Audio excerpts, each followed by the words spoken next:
बच्चों question number 2 बता रहा हूँ आपको, प्रश्न 5.8 का रोल्स थ्योरम का। तो वही यहाँ पर हमें जांच करनी है। क्या जांच करनी है कि रोले की प्रमेय जो है वो निम्नलिखित फलनों पर एप्लीकेबल यानी कि लागू है या नहीं, और किन किन पर ये लागू होती है। ठीक है, किन किन पर ये एप्लीकेबल है।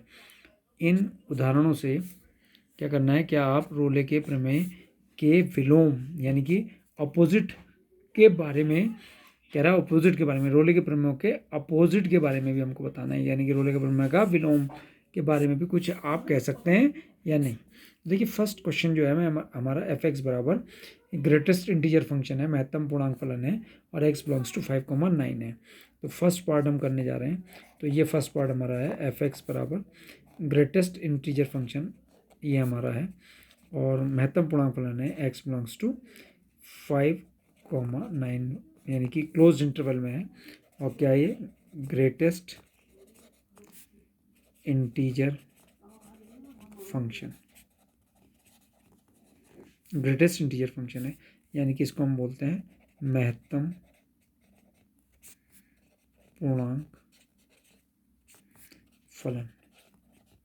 आप इसके बारे में तो अच्छे से जानते हैं कि जो महत्तम पूर्णांक फलन x होता है ये या तो अपने बराबर होता है या अपने से छोटा होता है। ठीक है, और यहाँ पर ये हमें दिया है कि या तो ये अपने बराबर होगा या अपने से छोटा होगा, और ये हमें दिया है x belongs to close interval 5,9, और जहाँ पर x जो है वो वास्तविक संख्याएं हैं। ठीक है, 5 से लेकर 9 तक।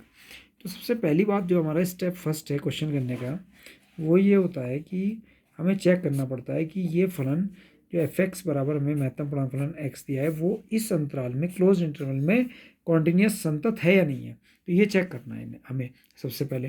तो हम क्या करने जा रहे हैं, देखिए बहुत ध्यान से देखिए, मैंने यहाँ पर कार्टेशियन प्लेन बना लिया है, इसका ग्राफ मैं आपको दिखाऊंगा और ये बताऊंगा कि ये एक संतत फलन है या नहीं। वैसे तो हम जानते हैं कि ये संतत फलन नहीं होता है, लेकिन अगर हम देखें इस क्लोज इंटरवल में 5,9 में संतत है या नहीं, तो बहुत ध्यान से देखिए कि अगर मैं 5 की वैल्यू निकालूँ, ग्रेटेस्ट इंटीजर फंक्शन 5 की, तो वो कितनी आएगी, 5 आएगी।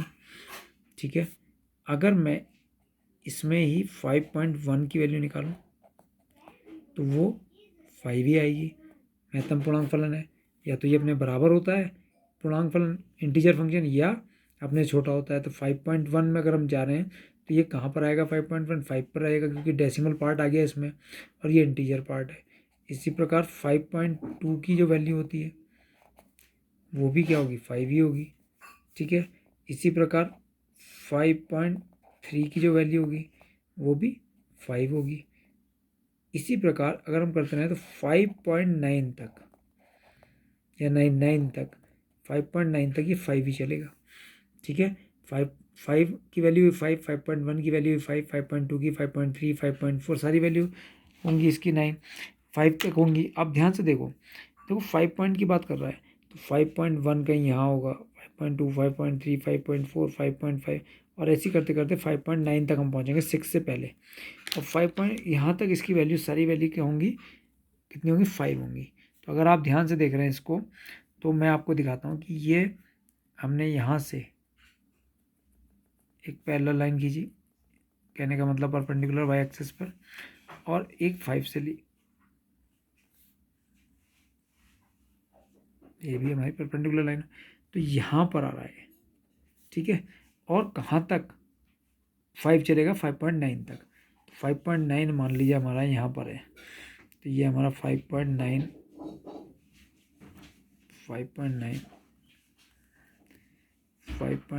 तक क्लियर। या कुछ ऐसा कर लीजिए कि जैसे कि यहाँ पर तो हमने क्या कर लिया, क्लोज ले लिया 5 पर क्लोज ले लिया, और 5 से लेकर अगर हम इसको 5.9 तक ले गए, ठीक है, तो 5.9 तक भी क्या है, एक तरीके से क्लोज नहीं है। या अगर आप इसे 6 तक ले जाते हो, कहाँ तक ले जाते हो, 6 तक ले जाते हो, मान लीजिए 6 पर आ गया है,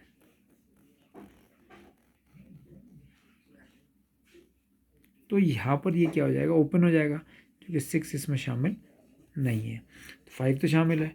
अब ऐसी अगर बच्चों आप ध्यान से देखना कि 6 से करते हैं हम इसको, तो 6 की वैल्यू भी 6 होगी, और ऐसे करते करते करते करते अगर हम 6.9 तक आएंगे तो वो भी कितना होगा, 6 होगा, ठीक है। लेकिन 7 नहीं होगा।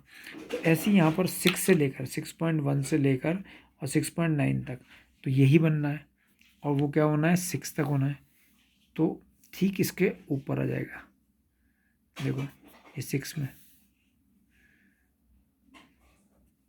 और कहाँ तक होगा ये, पूरा 7 तक होगा। तो 7 तक अगर हम जाएंगे तो 7 तो इसमें शामिल नहीं होगा। तो जब 7 शामिल नहीं होगा तो यहाँ पर ये ओपन इंटरवल को बता रहा है कि 7 शामिल नहीं है, और ये क्लोज को बता रहा है। ऐसी बच्चों अगर हम इसे 6 के बाद 7 पे आ जाए तो महत्तम पूर्णांक फलन 7 की वैल्यू 7 होगी, और 7.1 की वैल्यू भी 7 होगी, और कहाँ तक चलेगा ऐसी, 7.9 तक भी कितना होगा, 7 होगा। तो वही काम हम यहाँ पर करते हैं कि जैसे 7 तक, 7 से अगर हम शुरू करें 7.1 से तो कितना होगा, 7। तो ये इसके ठीक सामने आ रहा है, ठीक है। तो यहाँ पर ये 7 तो शामिल है, किस पर, इस वाले 7 पर, तो इसको हमने क्लोज्ड कर दिया, ठीक है, क्लियर हो गया। और 7.9 तक 7 ही है, 7.9 कहाँ तक है, यहाँ तक। तो इसको 8 के ऊपर अगर हम ले लें तो 8 के ऊपर हमने क्या करा, ओपन ले लिया, क्योंकि 8 तो शामिल नहीं है, और ये हो गया, ठीक है। और ऐसे करते करते अगर हम जाएं 8 के लिए, 8 का भी महत्तम पूर्णांक फलन 8 होगा, और करते करते हम अगर हम आ जाएं 8.9 तक तो वो भी 8 होगा, ठीक है। तो ऐसे ही हम 8 के लिए करें अगर, तो 8 के लिए अगर हम करते हैं तो 8 पर कितना होगा, 9, 8 पर कितना होगा, 8। तो यहाँ, तो ये 8 के ऊपर, ठीक, तो ये क्लोज्ड है, कितना है, क्लोज, कहाँ है, 8 पर, ठीक है। और कब तक रहेगा ये, 8.9 तक, यानी कि 9 पर ये ओपन इंटरवल हो जाएगा, क्लियर, 8.9। अब बात आती है कि 9 के लिए अगर हम करें, 9 तक है ना वो, तो 9 पर तो कितना होगा, 9 होगा, और 9.1 पर कितना होगा, ये भी 9 होगा, और 9.9 तक भी ये 9 होगा। तो ध्यान से देखिए इसको, तो इसमें ये बनते हुए चले जा रहा है, ध्यान से देख रहे होंगे आप। तो 9 पर अगर आप आ जाइए, ठीक, तो इसके ऊपर अगर आप देख रहे हैं 9 पर 9 ही है, ठीक है। तो यहाँ से 9 से अगर हम लें तो 9 पर तो 9 ही है, यानी क्लोज्ड है, और पूरा ही चलते चलते यहाँ से 9.9 तक 9 ही रहेगा, 9.9 तक, यानी कि यहाँ तक अगर हम इसे 10 ले लें, यहाँ पर 10 ले लें तो 9.9 तक ये 9 ही रहेगा, 10 पर तो हम जा नहीं रहे, 9.9 तक ओपन इंटरवल रहेगा। तो अगर आपने क्या देखा, अगर आप ध्यान से देख रहे हैं, ये इसका 5 से लेकर 9 तक का ग्राफ आ गया, ठीक है, 5 से लेकर 9 तक का ग्राफ आ गया।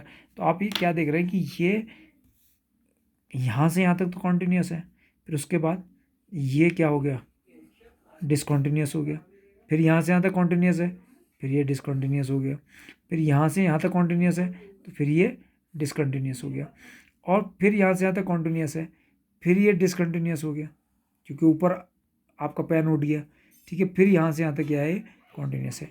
तो आप अच्छे से देख रहे होंगे कि ये एक डिसकंटिन्यूस फंक्शन है। तो ये आपको अच्छे समझ में आ गया होगा। तो हम स्टेप फर्स्ट क्या लिखेंगे, स्टेप फर्स्ट क्या होगा हमारा, ध्यान से देखिए, step first,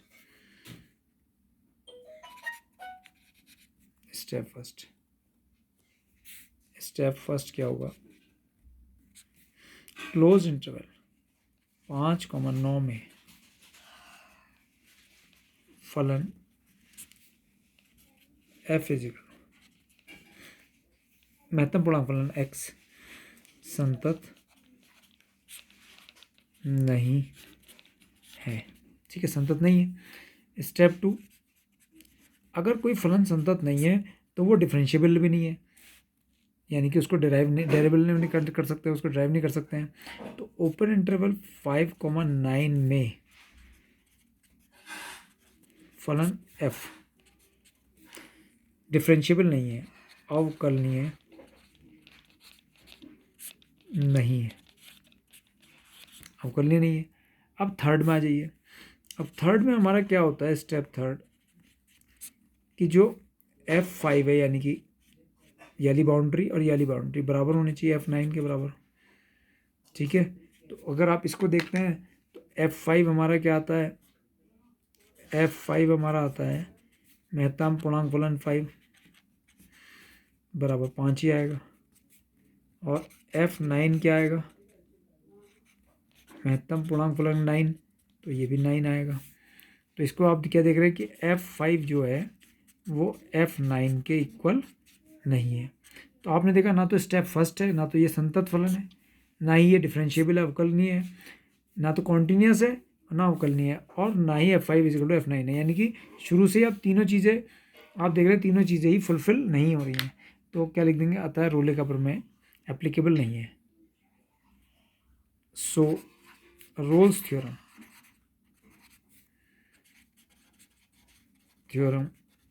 is not applicable, ये एप्लीकेबल नहीं है। अतः रोले का प्रमेय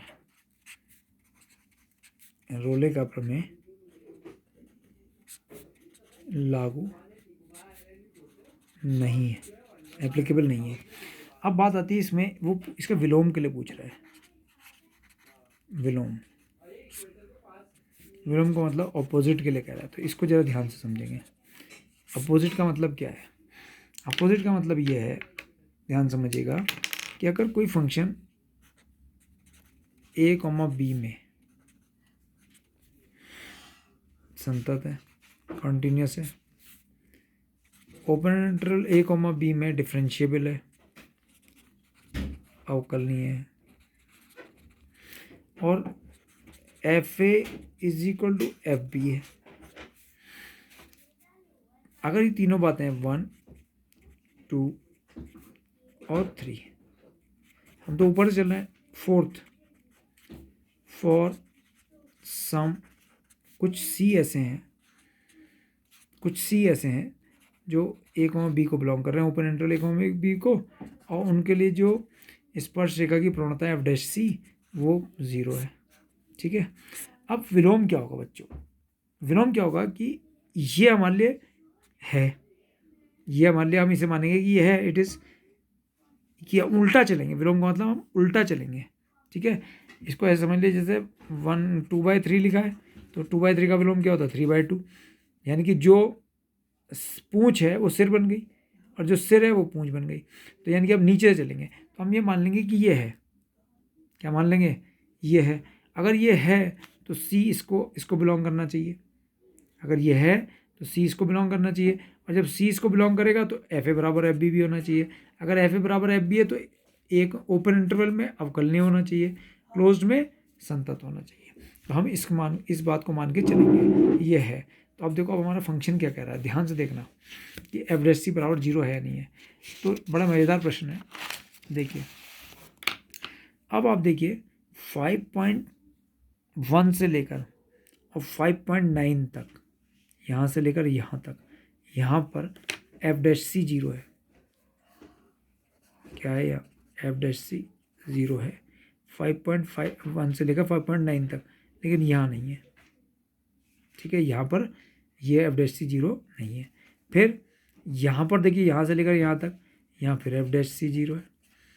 तो ये F' 0 हो किसके लिए रही है, ये F' जो है 0 हो रही है वो नॉन इंटीजर वैल्यूज़ के लिए हो रही है, नॉन इंटीजर। और यहाँ पर आप इस पर स्पर्शिका, यहाँ पर तो स्पर्शिका खींच सकते हैं, वो स्पर्शिका एक्स अक्ष से समांतर हो जाएगी, लेकिन यहाँ पर जो इस पॉइंट पर आप स्पर्शिका नहीं खींच सकते। तो यानी कि इस पर ये कैसी वैल्यू हो जाएगी, इनडेफिनेट वैल्यू हो जाएगी। किस पर, यहाँ पर इंटीजर वैल्यू के लिए तो इनडेफिनेट हो जा रही है, इस पर भी इनडेफिनेट है क्योंकि यहाँ पर भी नहीं खींच सकते आप, ठीक है। इस पर खींच सकते हैं और ये एक्स अक्ष से समांतर भी है, ठीक है। और यहाँ पर भी F' 0 है, ये इतने पॉइंट पर F' 0 है। और इसमें भी देखिए F' यहाँ पर भी 0 है, क्योंकि स्पर्शिका समांतर हो गई ना, ये सब स्पर्शिका एक्स अक्ष से समांतर हो गई, ये स्पर्शिका एक्स अक्ष के समांतर हो गई। और यहाँ पर भी एफ डैश सी जीरो है। तो किस पर एफ डैश सी जीरो है?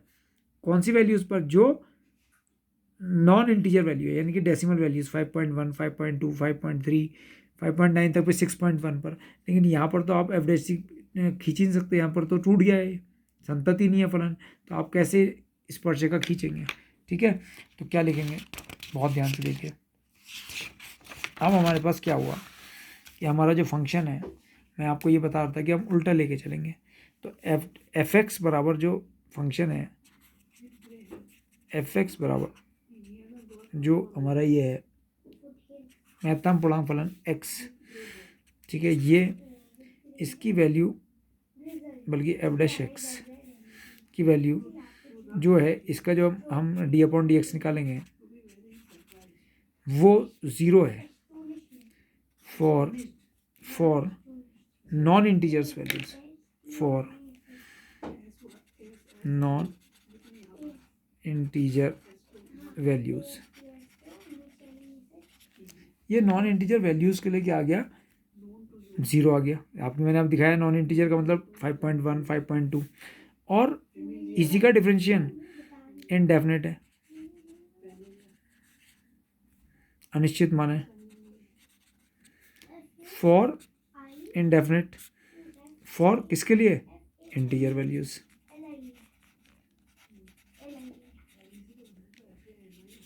तो आप यहाँ पर क्या देख रहे हैं कि जो हमसे कह रहा है कि इंटीजर महत्तम पूर्णांक फलन है, हमें किस पर चेक करना है? इसे महत्तम पूर्णांक पर चेक करना है। तो महत्तम पूर्णांक में आपने अच्छे से देख लिया है कि इसमें ये क्या नहीं है, 0 दिखाया मैंने आपको। कितना दिखाया? 0 दिखाया, ठीक है। तो हम अब इसको लिखेंगे कैसे? F dash C is equal to 0 for non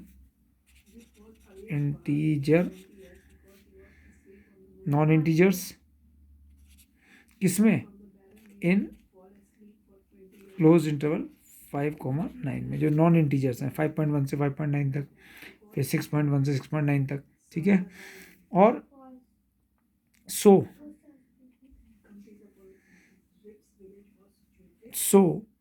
ये जो है हमारा महत्तम पूर्णांक फलन is not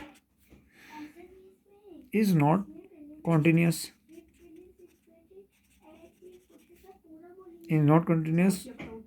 in closed interval 5,9 and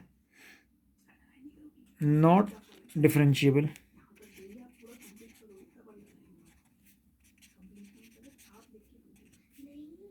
in open interval 5,9, ठीक है। सो द कन्वर्स ऑफ विलोम, अतः रोले की प्रमेय का विलोम सत्य नहीं है। क्यों सत्य नहीं है? समझ गए होंगे आप कि ये 0 तो हो रहा है, लेकिन किसके लिए हो रहा है? नॉन इंटीजर वैल्यूज़ के लिए। और इंडेफिनेट किसके लिए? वहाँ मान ही नहीं निकल सकता। किसके लिए? इंडेफिनेट कह सकते हैं या अनडिफाइंड भी कह सकते हैं इसको। अनडिफाइंड, वहाँ वैल्यू डिफाइन ही नहीं कर रही, अनडिफाइंड है। किसके लिए? फॉर इंटीजर वैल्यूज़ के लिए, इंटीजर वैल्यूज़ है। तो इसलिए हम इसको क्या कहेंगे बच्चों? ये जो हमारा रोले की प्रमेय का विलोम है, विलोम का मतलब कि आप पीछे से चलेंगे, ठीक है। कि एफ डैश सी 0 तो है, लेकिन वहाँ पर अगर आप देख रहे हैं कि उस पर 0 किसके लिए? नॉन इंटीजर के लिए। अब हम महत्तम पूर्णांक फलन की बात कर रहे हैं, तो उसके लिए तो है ही नहीं वो। तो महत्तम पूर्णांकों के लिए तो ये है ही नहीं। पूर्णांकों के लिए क्या नहीं है? पूर्णांकों के लिए ना तो ये संतत है, अगर संतत नहीं है तो इज नॉट कंटिन्यूस, ना संतत है और नॉट डिफरेंशिएबल, ना संतत है ना डिफरेंशिएबल, जहाँ जो कि आपने अपने चित्र में भी अच्छे तरीके से देख लिया था।